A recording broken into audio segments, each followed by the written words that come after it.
આખરી પૈગંબર હજરત મુહમ્મદ સલ્લલ્લાહુ અલૈહિ વસલ્લમના જન્મદિવસે ઈદે મિલાદુન નબીની વાગરામાં ભારે શ્રદ્ધા અને ઉત્સાહ સાથે ઉજવણી કરવામાં આવી હતી. આ વર્ષે વહેલી સવારથી જ વરસાદી માહોલ હોવાથી જુમ્મા મસ્જિદ ખાતેથી નીકળતા જુલુસનો સમય બદલીને જુમ્માની નમાઝ બાદ કાઢવાનો નિર્ણય લેવામાં આવ્યો હતો. જોકે વરસાદના કારણે કેટલાક વિસ્તારોમાં સવારમાં પણ નાના જુલુસ જોવા મળ્યા હતા.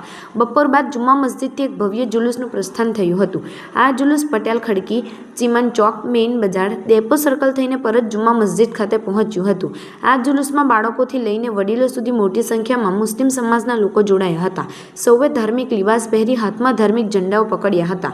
જુલુસ દરમિયાન શ્રદ્ધાળુઓએ ધાર્મિક નારાઓ લગાવ્યા અને નાત શરીફનું પઠન કર્યું હતું, જેનાથી સમગ્ર વાતાવરણ ભક્તિમય બની ગયું હતું. વરસાદી વિઘ્નો છતાં લોકોનો ઉત્સાહ જરાય ઓછો થયો નહોતો.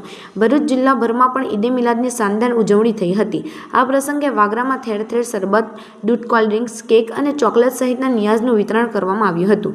જુલુસ દરમિયાન કોઈ અનિચ્છનીય ઘટના ન બને તે માટે વાગરા પોલીસે ચુસ્ત બંદોબસ્ત ગોઠવ્યો હતો.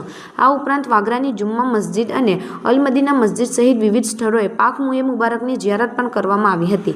આમ વરસાદી માહોલ હોવા છતાં વાગરામાં ઈદે મિલાદના પર્વની ઉજવણીએ ભાઈચારા અને કોમી એખલાસના અનોખો સંદેશો આપ્યો હતો. વાગરાના વાટા હોલ ખાતે મુસ્લિમ સમાજ દ્વારા દાવતે આમ નિયાઝનું આયોજન કરવામાં આવ્યું હતું. આ ધાર્મિક કાર્યક્રમમાં મોટી સંખ્યામાં મુસ્લિમ ભાઈ બહેનો ઉમટી પડ્યા હતા.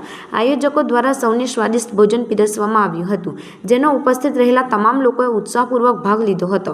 આ પ્રસંગે ભાઈચારા અને કોમી એખલાસનો સુંદર માહોલ જોવા મળ્યો હતો, જ્યાં સૌએ એકસાથે બેસીને ભોજન ગ્રહણ કર્યું હતું અને ધાર્મિક લાગણીઓ વ્યક્ત કરી હતી. આ આયોજન સમાજમાં એકતા અને સદભાવનાનો વધુ મજબૂત બનાવનારો પુરવાર થયો.